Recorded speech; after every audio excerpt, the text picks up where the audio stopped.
Qui n'a jamais entendu parler des Vikings, ces fiers hommes du Nord, qui ont profondément marqué les esprits à travers les siècles et changé à jamais l'histoire de l'Europe et du monde depuis le haut Moyen-Âge? Aujourd'hui, nous allons plonger dans le passé pour explorer comment les Vikings prenaient soin de leur santé. Comment se soignaient-ils? Quels remèdes utilisaient-ils? Quelle forme de magie pratiquaient-ils? Entraient-elles en lien avec les soins apportés à leur santé et leur bien-être? Y avait-il une classe sacerdotale chargée des soins médicaux? Pratiquaient-ils la chirurgie? Comment soignaient-ils leurs blessures de guerre? Restez avec nous pour découvrir un à un les secrets de la magie et de la médecine viking.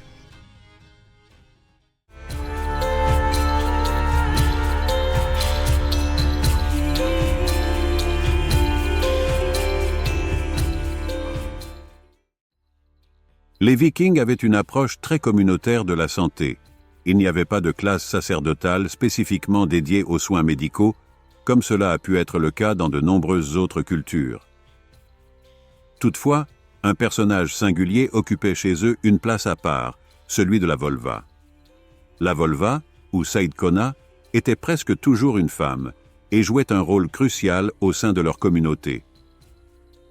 Elle jouissait d'un statut social particulier et tenait tantôt le rôle de guérisseuse, de prophétesse, de prêtresse et de conseillère. De par son lien avec la nature, intense, puissant, mystique, magique, la Volva était crainte tout autant que respectée. Qu'elle choisisse de s'établir dans la forêt, aux abords d'un village, ou de préférer une vie solitaire et itinérante, le personnage si mystérieux de la Volva faisait partie intégrante de la culture nordique. Partons à sa rencontre et découvrons tour à tour ses nombreuses fonctions. La Volva guérisseuse. Au loin, dans les collines surplombant les grands fjords et soufflés par les vents glacés du septentrion, au cœur de forêts sombres et noyées dans la brume, sur la terre des robustes hommes du Nord, vivait jadis la Volva. De son pas traînant, cliquetant de ses nombreuses amulettes et talismans, la Volva arpentait les bois et les villages des hommes pour dispenser ses conseils et distiller la sagesse des anciens au travers de pratiques obscures et intrigantes. La Volva était plus qu'une simple mortelle, elle était la grande guérisseuse, la prophétesse, la gardienne des savoirs oubliés. Bénéficier des services de la Volva était un grand honneur, un privilège. Et sa présence, bien que très intimidante, un signe de protection suprême. Elle connaissait les chants et les incantations capables de détourner les mauvais esprits, savait guérir les blessures et guider les âmes perdues vers la lumière. La Volva connaissait aussi le langage secret des plantes. Elle savait quelles herbes pouvaient guérir et lesquelles pouvaient protéger.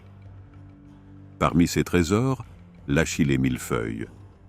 De ces fleurs délicates qu'elle broyait pour en extraire l'essence, elle fabriquait onguents et cataplasmes dans lesquels elle ajoutait un peu de miel et de résine de pin pour arrêter les saignements, prévenir les infections et refermer les plaies, aidant ainsi hommes et femmes blessés à se relever. Aux femmes parturiantes, elle offrait des tisanes de framboisier et d'angélique pour faciliter les contractions de l'utérus. Si la mère était anxieuse, elle y ajoutait de la camomille et accompagnait le travail de l'accouchement par ses chants et ses incantations, dans le but d'invoquer la protection des divinités et des esprits bienveillants. Elle créait ainsi un environnement favorable pour la mère et l'enfant. Après l'accouchement, la Volva donnait à la jeune mère baume et décoction d'achillée afin de diminuer les saignements, le tout accompagné d'orties pour fortifier son organisme et lui faire retrouver au plus vite un état de santé optimal. Elle donnait à mâcher de l'écorce de saule pour soulager les douleurs et faire tomber la fièvre. Elle la faisait également bouillir pour en tirer une potion que les malades buvaient afin de retrouver suffisamment de force pour affronter le terrible frimas de l'hiver et soigner leurs migraines. Qui souffrait de traumatisme ou de douleurs articulaires, ou malade en convalescence, se voyait offrir par la Volva des tisanes concentrées de feuilles d'ortie séchées. Des fleurs de millepertuis. Elle faisait des tisanes qui soignaient esprits agités, cauchemars, deuil et tristesse, blessures profondes de l'âme humaine. Elle les plongeait aussi dans l'huile, et de ce macérat obtenait un remède incroyable contre la douleur des contusions, des entorses ou de la fatigue musculaire. En écrasant feuilles et racines de plantain, elle concoctait des baumes pour apaiser les piqûres et morsures de toutes sortes, les brûlures et guérir les infections. Chaque remède préparé par la Volva était plus qu'une simple potion, c'était un acte sacré. Elle chantait des galdeurs, des chants magiques, pendant qu'elle broyait les herbes et mélangeait les ingrédients. Les rituels et les incantations accompagnaient systématiquement chaque étape, appelant ainsi la bénédiction des dieux sur ses créations. Lorsqu'elle appliquait ces remèdes, la Volva utilisait amulettes et talismans faits de pierres, d'os ou de plantes sacrées, chacun imprégné de pouvoirs mystiques. Ces objets étaient censés renforcer la guérison et protéger le requérant des forces les plus obscures. Mais le rôle de la Volva, dans la culture viking, ne se cantonnait pas qu'aux soins médicaux. En plus de soigner le corps, la Volva offrait des conseils spirituels sages et éclairés. Elle recommandait aux membres de sa communauté de se livrer régulièrement à des rituels de purification, de gratifier les dieux par des offrandes et des prières, et les guidait au quotidien vers leur but au travers de recommandations comportementales et sociétales que tous écoutaient avec respect. La Volva prophétesse. La Volva pratiquait la magie. Elle prédisait l'avenir. Elle interprétait les signes de la nature et du divin pour prodiguer conseils et avertissements aux hommes.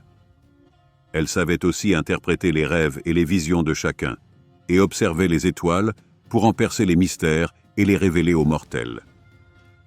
Voici ce que nous savons de ces pratiques.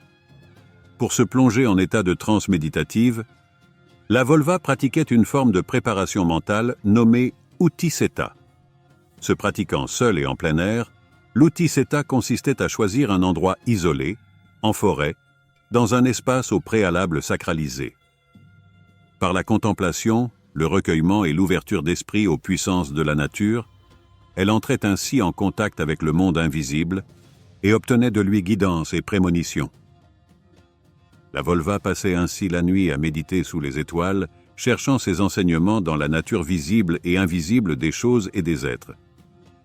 Son esprit à présent complètement éveillé, la Volva pouvait maintenant tirer les runes, gravées sur des morceaux de bois, de pierre ou d'os, et les interpréter selon leur position et leur combinaison. Chaque rune avait une signification particulière, et leur arrangement fournissait des indications sur l'avenir. Lorsque son art se destinait à son entière communauté, la Volva chantait des galdeurs, des chants magiques destinés à invoquer des pouvoirs surnaturels ou des visions. Elle psalmodiait ainsi pour attirer l'attention des esprits et la protection des dieux, tandis qu'elle-même ou les hommes désireux d'obtenir des réponses pratiquaient offrandes, sacrifices ou gestes rituels et répondaient à son chant obsédant, l'enfonçant toujours un peu plus dans sa transe. C'est alors qu'elle était prête pour le Seid, cette forme de magie nordique dont la puissance extatique est si forte que la Volva semblait alors comme possédée et délivrait le message des divins, le visage déformé et la voix rauque.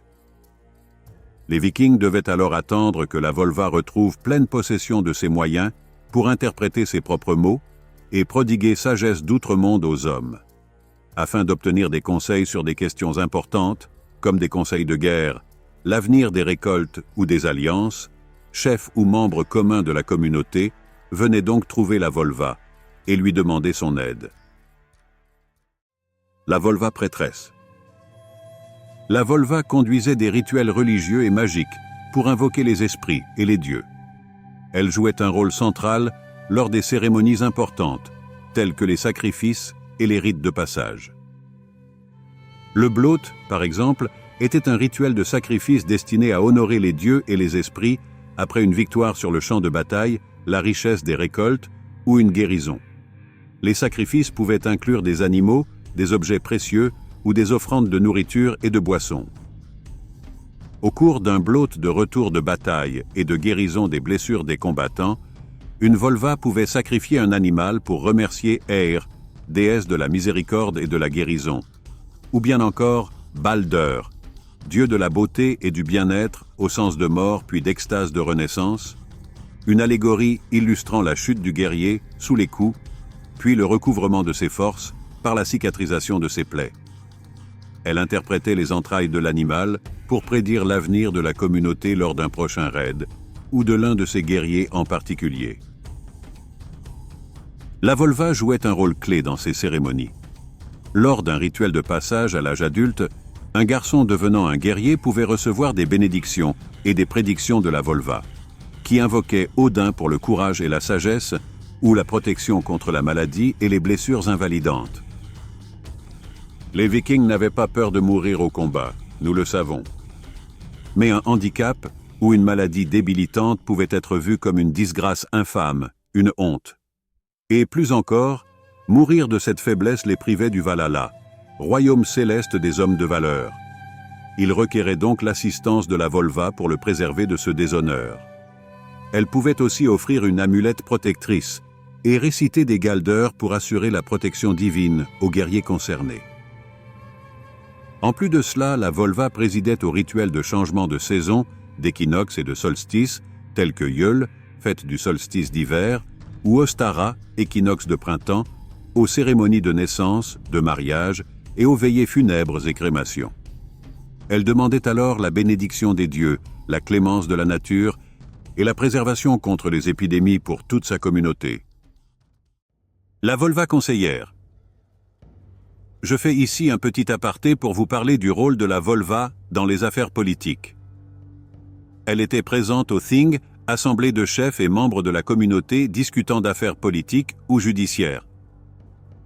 Bien qu'elle n'ait pas vraiment été impliquée directement dans les décisions de gérance interne, elle était souvent consultée pour offrir conseils, guidance et prédictions quant à la justesse de ses sentences. Lors du Thing, elle offrait bénédiction pour la paix et la prospérité et interprétait les signes pour orienter les décisions des chefs. Ses paroles étaient toujours hautement considérées. Cela lui conférait donc un statut social assez élevé. Portrait de la volva. Fort de ces renseignements, intéressons-nous plus en détail à l'apparence et au comportement connu de la volva. Les volvas portaient des vêtements distinctifs, souvent ornés de symboles magiques et de bijoux en métal précieux. Elles utilisaient également des bâtons rituels, appelés Seidstaffer, et des amulettes lors de leurs pratiques. Elles pouvaient être vues serties de colliers ou portant à la ceinture de petites sacoches remplies de plantes médicinales ou de runes. Comme toute autre femme du Nord, elles pouvaient arborer tatouages ou maquillage symbolique sur le corps et le visage. La croyance populaire consistant à la dépeindre comme une vieille femme malodorante et décharnée, hirsute et débraillée, est en réalité un peu galvaudée, car en remerciement de ses nombreux services, la volva se voyait régulièrement offrir nourriture, or ou argent, biens matériels et vêtements, parfois luxueux en fonction de la faveur obtenue de ses dons. Ce n'était pas nécessairement non plus toujours une vieille femme. Une jeune fille pouvait choisir de devenir volva ou être choisie par cette dernière. Elle était ainsi formée, pendant plusieurs années, par une aînée afin d'apprendre les arts de la médecine et de la divination, à préparer des potions, à reconnaître les herbes et leurs pouvoirs, à interpréter les signes dans la nature et les cieux, et à effectuer correctement les rituels. Si la volva initiatrice mourrait pendant la formation de son apprenti, eh bien la jeune femme prenait ainsi le relais. Il pouvait donc arriver qu'un clan ou une communauté se voit offrir les services d'une volva encore jeune ou dans la force de l'âge. Quel que soit son âge, la volva faisait ses propres choix de vie. Elle pouvait se marier, s'installer et avoir des enfants, ou opter pour une vie solitaire et loin du tumulte des villages. La volva était une femme libre, à qui personne ne demandait de compte, ceci en partie dû à l'éminent respect pour ses fonctions et ses talents. Elle avait ainsi souvent serviteurs et disciples dévoués à son bien-être personnel. Certaines volvas optaient parfois pour une vie itinérante, voyageant ainsi de village en village, pour offrir leurs services contre un peu de nourriture ou toute autre faveur. Elles pouvaient aussi choisir l'ermitage en forêt, loin de toute habitation. Chacun venait alors la trouver au besoin pour requérir son appui. Elle n'exigeait pas nécessairement toujours paiement, mais il était de coutume de lui offrir quelque chose en retour, peut-être par crainte de la froisser et de n'obtenir d'elle que malheur et malédiction. Chaque être humain étant unique de caractère ou de tempérament, il pouvait donc y avoir tout type de profil de Volva. Toutefois, une vie passée au contact des arcanes de la nature et de visions mystiques les rendait majoritairement enclines à la discrétion, au sérieux et à la maîtrise de leurs émotions. Mais rien n'indique qu'elles aient été particulièrement austères et ombrageuses, hautaines ou cruelles. Comment savons-nous tout cela? De nombreuses sagas, récits poétiques nordiques et textes médiévaux sont parvenus jusqu'à nous, dont certains décrivant avec beaucoup de précision les habitudes et pratiques des Volva. Par exemple, dans la saga d'Éric le Rouge, il est fait mention d'une Volva nommée Thorbjörg. Elle était surnommée la Petite Volva et fut invitée un jour à pratiquer le seid dans une communauté et offrir ses prédictions. Thorbjörg est décrite comme portant des vêtements distinctifs et de riche facture. Elle portait une cape bleue attachée par des broches et des fibules, une coiffe noire en agneau avec des glands en peau de chat blanc et des bottes de peau de veau noir garnies de fourrure. Elle avait une baguette ornée de laiton et de pierres précieuses. C'était apparemment une femme petite mais imposante, au comportement sérieux et solennel. Elle était reçue avec beaucoup de respect. Elle participait aux banquets et aux fêtes de toutes sortes, où elle était honorée et servie avec déférence par ses hôtes. Elle avait même ses petites exigences, car il est dit dans ce récit qu'avant de pratiquer la divination, la Volva demandait des préparatifs spécifiques, comprenant la préparation d'un plat de bouillie de chèvre et de cœurs de divers animaux, offrande rituelle qu'elle aimait employer. Dans l'Edda, saga en prose de Snorri Sturluson, il est par contre fait mention de Volva à l'apparence austère et intimidante, plutôt taiseuse et réservée. La saga de Rolf Kraki nous parle d'une Volva décrite comme très âgée, calme et dotée d'une grande sagesse. La saga de l'Ynglinga, ou des Ynglingar, mentionne quant à elle une Volva issue de haute lignée, celle des Ynglingar, comprenant en son sein le premier roi de Norvège. Nous pouvons donc supposer qu'elle s'éloigne grandement du cliché de la vagabonde dégoûtante, telle que nous pouvons la concevoir de nos jours. Elle se nommait Heider, et bien qu'il n'y ait pas de description précise de cette femme dans ce récit, nous savons toutefois qu'elle avait des cheveux très longs, ornés de bijoux rituels et un regard perçant. L'archéologie nous a également offert quelques témoignages concrets du respect et de la considération due aux Volva, en mettant au jour des tombes de femmes contenant des objets associés à la magie et à la guérison, tels que des bâtons rituels, des herbes médicinales et des bijoux symboliques. Ainsi, la Volva n'est donc pas un personnage inventé de toutes pièces pour des besoins romanesques ou poétiques. C'était une femme un peu à part, infiniment respectée et honorée pour ses dons et indispensable au bien de la communauté, que ce soit pour lui garantir conseils et protections divines ou pour soigner les blessures et les maladies de chacun, en mêlant habilement connaissance en herboristerie et magie.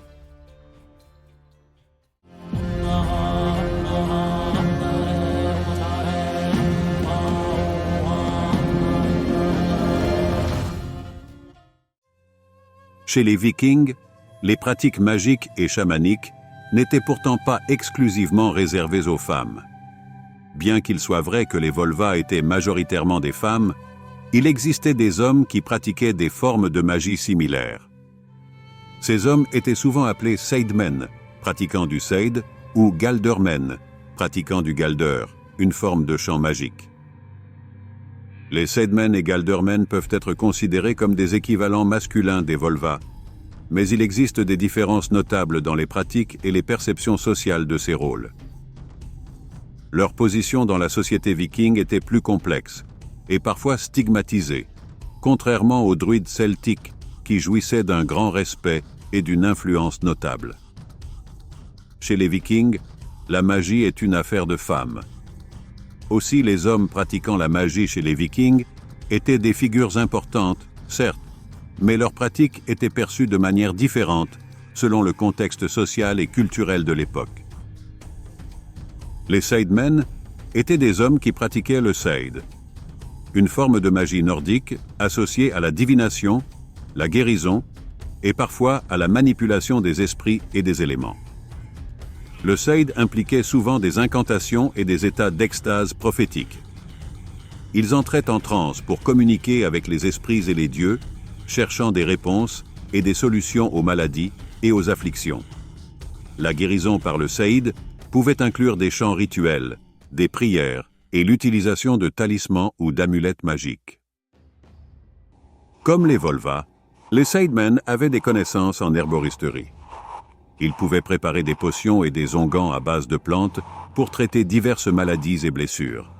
Cependant, leur approche était souvent plus mystique, impliquant des rituels complexes et l'invocation de forces surnaturelles en priorité. Les seidmen étaient souvent perçus avec davantage de méfiance dans la société nordique que les Volva.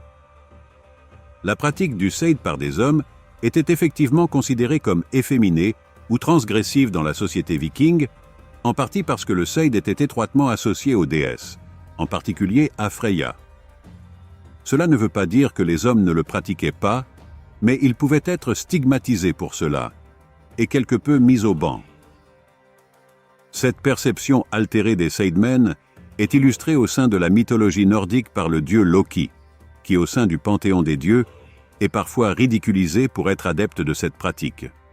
Toutefois, malgré cette ambivalence, certains seidmen étaient tout de même respectés pour leur pouvoir. Les sagas islandaises mentionnent parfois l'existence de seidmen reconnus pour leurs dons, comme dans la saga de l'Herbygia, où un homme nommé Katla pratique le seid avec talent. Les Galdermen, quant à eux, pratiquaient exclusivement le galder, une forme de magie basée sur des chants et des incantations rituelles. Les Galdermen psalmodiaient des formules poétiques et des chants pour invoquer les puissances invisibles, bénir ou maudire, repousser les maladies ou guérir les blessures.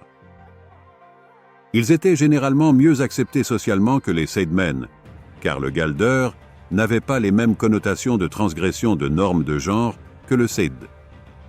Ils étaient souvent respectés pour leurs compétences en chant et en poésie, ainsi que pour leur connaissance de la magie de la voix. Comme les seidmen, les galdermen avaient quelques connaissances en herboristerie et savaient préparer des remèdes à base de plantes.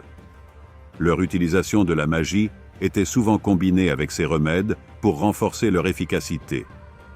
Les chants magiques étaient alors utilisés pour activer les propriétés curatives des plantes et des potions.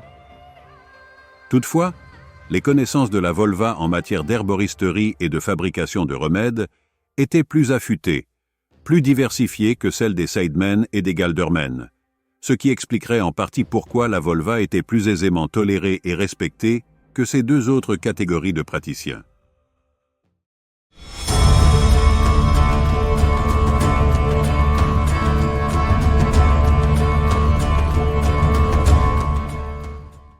En dehors du recours aux Volva, aux seidmen ou aux galdermen, les Vikings possédaient eux-mêmes quelques astuces et pratiques, cette fois-ci non magiques, pour prendre soin d'eux-mêmes et de leur santé. Ils prenaient régulièrement des bains de vapeur pour soulager leurs douleurs musculaires et leurs problèmes respiratoires. Le sauna est un recours originaire de Scandinavie. Nous le savons tous. Les Vikings avaient déjà compris que cette thérapie par la chaleur sèche aidait à purifier le corps des toxines et des mucosités infectieuses, relâchait les tensions de l'esprit et renforçait ainsi leur santé globale. Contrairement à certains stéréotypes très courants les concernant, les Vikings accordaient beaucoup d'importance à la propreté. Ils avaient des pratiques d'hygiène personnelle tout à fait correctes pour l'époque. On sait par exemple depuis le Xe siècle que les Vikings utilisaient une forme de savon. Ils le fabriquaient en mélangeant de la potasse, une solution alcaline forte dérivée de la cendre de bois, avec des graisses animales comme le suif ou la graisse de porc. Ce savon était utilisé pour se laver chaque jour. Il se gargarisait aussi quotidiennement ou presque avec du vinaigre pour prévenir mycose buccale et infection de la gorge, et se mouchait chaque matin pour évacuer les mucosités et ne pas faire le lit d'infections nasales virales ou bactériennes. Pour les petits maux du quotidien qui ne nécessitaient pas d'intervention magique et le recours à la Volva, les Vikings concoctaient eux-mêmes des tisanes à base de camomille, d'achillée et de genévrier. La rhodiole était notamment considérée comme la plante des héros, car consommée régulièrement, elle augmente l'endurance, améliore le tonus physique et équilibre le système nerveux, annihilant de fait la peur, toute forme de déprime ou de dépression, et soulage l'insomnie liée à l'anxiété. Nous savons que le karvi était fréquemment employé en cuisine chez les Scandinaves. En dehors de son goût très aromatique, il y a donc fort à parier que les Vikings en connaissaient les propriétés carminatives, réduisant spasmes intestinaux, crampes et ballonnements, stimulant l'appétit et combattant efficacement bactéries et mycoses digestives. Les Vikings pratiquaient également eux-mêmes certaines interventions chirurgicales avec ou sans participation de la vulva. Certes, cette chirurgie était rudimentaire par rapport aux normes modernes, mais elle comprenait diverses pratiques très intéressantes pour traiter et cautériser les blessures, surtout celles subies au combat. La cautérisation. Pour arrêter les saignements et prévenir les infections, les Vikings cautérisaient leurs blessures en appliquant une source de chaleur intense sur la plaie, souvent à l'aide de fer chauffé à blanc. Ce n'était sûrement pas très agréable, mais ces hommes et ces femmes étaient réputés pour être coriaces et durs au mal. Nous ne savons pas exactement si l'emploi de plantes anesthésiantes en baume ou décoction était utilisé. Rien dans les textes et les récits de sagas ne le mentionne. Mais le houblon, concentré, jouit de cet effet. Peut-être alors pouvons-nous supposer qu'il s'alcoolisait fortement avant toute intervention de ce genre pour diminuer la douleur. La suture des plaies. Les Vikings savaient parfaitement suturer les plaies ouvertes, afin de refermer coupures et blessures profondes. Ils employaient pour cela des aiguilles en os ou en métal et des fils faits de tendons d'animaux ou de boyaux très fins pour recoudre les lèvres de la plaie. Ils utilisaient aussi couteaux, pinces et scies en métal ou en os, lorsque venait l'heure d'une amputation. Des outils relativement simples, mais très efficaces pour les interventions de base. L'archéologie nous a permis de mettre au jour ces instruments, tout comme certains ossements crâniens montrant des signes évidents de trépanation. Ce qui nous prouve que les Vikings connaissaient cette pratique et l'utilisaient de temps à autre pour tenter de traiter certaines blessures à la tête, telles qu'une plaie de laquelle il fallait extraire des esquilles d'os éclatés, ou permettre l'évacuation de fluides excédentaires provoquant une pression intracrânienne excessive. Dans d'autres cultures, comme en Grèce antique par exemple, la trépanation était utilisée pour traiter l'épilepsie et certains troubles mentaux. Peut-être les Vikings l'auraient-ils également employé dans ce but, sur les conseils de la vulva, mais cela reste une complète supposition. Le traitement des fractures. Les fractures osseuses étaient traitées par immobilisation des membres atteints. Des attelles en bois et des lanières de cuir étaient utilisées pour maintenir l'os en place pendant la période de convalescence. Le drainage des abcès. Les abcès étaient drainés pour enlever le pus et réduire l'infection. Cela consistait à pratiquer une incision à l'aide d'un fer chauffé à blanc au préalable pour le désinfecter et pour permettre au pus de s'écouler. Cette manipulation était suivie d'un nettoyage avec des linges imbibés de concentré de bruyère, de camomille, d'achillée, encore, ou de baies de genévrier. Toutes ces plantes ont des vertus antiseptiques reconnues. Les Vikings se servaient également d'ail, broyé au mortier, pour nettoyer les plaies et prévenir les infections. Autour de l'ail existait également une autre pratique courante chez eux. Afin de déterminer si une blessure profonde au niveau de l'abdomen était mortelle, auquel cas tout soin s'avérait inutile, les Vikings faisaient immédiatement boire aux blessés une tisane très forte composée d'ail. Quelques instants plus tard, si la plaie au niveau du ventre sentait l'ail, alors cela indiquait que les organes vitaux étaient perforés et il n'y avait alors plus rien à faire. Pour les petites inflammations courantes du quotidien, les Nordiques réalisaient des décoctions à base d'écorce de saule. Contenant de la salicyline, le composé actif de notre aspirine actuelle, l'écorce de saule se retrouvait fréquemment chez eux. Si l'inflammation était sévère, chronique et ne se soignait pas correctement, le même remède était employé, mais cette fois-ci, fabriqué par la vulva, qui le bénissait de ses champs et le donnaient régulièrement aux patients sous forme de potions ou de bâtonnets à mâcher, en psalmodiant, et en ayant offert au préalable aux malades talismans et amulettes chargés de magie. Pommades et cataplasmes. Les Vikings savaient également réaliser eux-mêmes des pommades et des cataplasmes à base d'huile ou de graisse animale et de plantes fraîches broyées. Les feuilles d'ortie et de plantain étaient très souvent employées à cet effet. Toutes ces informations sont parvenues jusqu'à nous au travers des sagas et récits médiévaux, tels que la saga de Njál, qui raconte l'histoire d'un personnage nommé Gunnar, qui subit une grave blessure à la jambe et se fait ensuite soigner par un guérisseur. Mais c'est surtout l'archéologie qui nous a éclairés sur le sujet. Un grand merci aux archéologues, donc, qui nous permettent de découvrir ces aspects de la culture nordique qui nous renseignent sur la nature de leur quotidien, donnent de la profondeur à nos connaissances et détruisent les clichés réducteurs consistant à croire que les Vikings n'étaient que des barbares ignorants.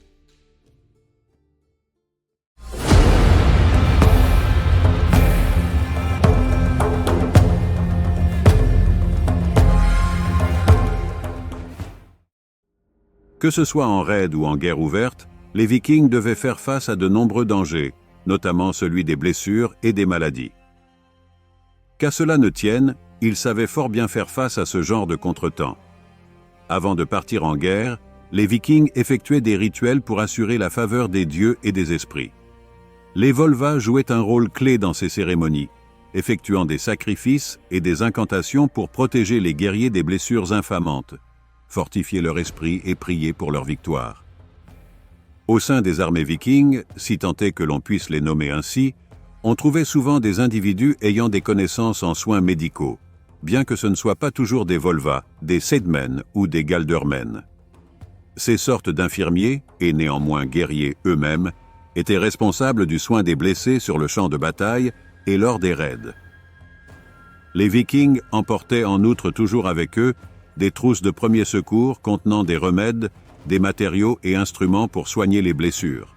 Cela incluait des plantes médicinales, celles que nous avons évoquées tout à l'heure, des bandages en tissu et des onguents préparés à partir d'herbes et de graisse animale, probablement imprégnés de magie et offerts par la Volva avant leur départ. Après le combat, suture, cautérisation, amputation ou immobilisation de fractures, telles que nous l'avons vu précédemment, étaient pratiquées sans attendre afin de permettre à ceux qui le pouvaient encore de repartir rapidement au combat. Il est également possible que certaines Volva, Sædmen ou Galdermen aient accompagné les expéditions militaires, surtout dans les cas où une grande protection spirituelle était jugée nécessaire. Leur présence aurait alors été précieuse pour les conseils stratégiques et les soins magiques. Les sagas regorgent de récits de guérisseurs et de Volva qui accompagnent les chefs vikings, offrant leur service tant pour la guérison sur place que pour la divination. C'est notamment le cas dans la saga d'Egil Skallagrimson, où il est fait mention de la présence de la Volva aux côtés du chef de guerre. Cependant, les mentions spécifiques de Volva présentes de façon permanente dans les armées sont rares. Ce qui indique que se faire accompagner d'une Volva sur le champ de bataille n'était pas non plus une pratique systématique. Nous avons à présent compris que les Vikings avaient une approche très holistique de la santé, leur pratique reflétant une compréhension pragmatique de la médecine couplée à une forte dimension spirituelle.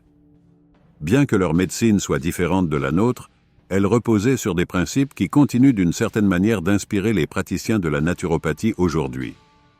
Pour qui se passionne d'histoire et de culture scandinave, il est important de considérer également chaque aspect de leur vie quotidienne et d'étudier un à un, avec soin et ouverture d'esprit, ces éléments, et de s'écarter autant que possible des points de vue stigmatisants et des écrits historiques trop tardifs et rédigés de mains qui leur étaient hostiles et ignoraient tout de leur culture. J'espère avoir participé un tant soit peu à la démystification de ce cliché de guerrier barbare et inculte, d'hommes et de femmes sans foi ni loi, sans état d'âme, cruels et effrayants. Certes, leur histoire et celle de l'Europe médiévale est marquée de récits de guerre et de massacres, dont certains perpétrés par les Vikings, soyons honnêtes. Mais en toute franchise, cette même histoire avec un grand H nous a prouvé qu'après eux, fut créé bien pire, et bien plus dramatique à grande échelle. N'oublions pas que les Vikings étaient de grands navigateurs et de grands explorateurs, et pour certains, de fins stratèges et habiles politiciens qui ont su, au fil du temps, élargir leurs frontières et s'adapter aux coutumes et aux langues de ceux qu'ils colonisaient.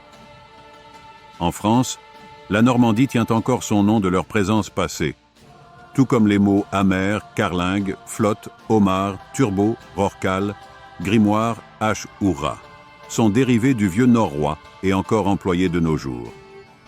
L'époque des raids par la mer et des pillages est terminée. Mais d'une certaine façon, les Vikings sont encore parmi nous.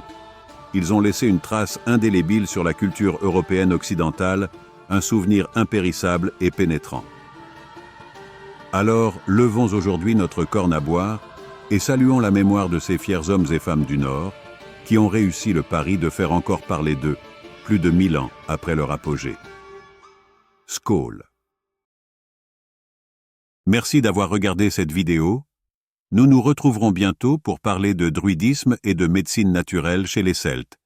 N'hésitez pas à vous abonner et à activer la cloche pour ne pas rater ça. En attendant, chers amis, prenez soin de vous et à bientôt.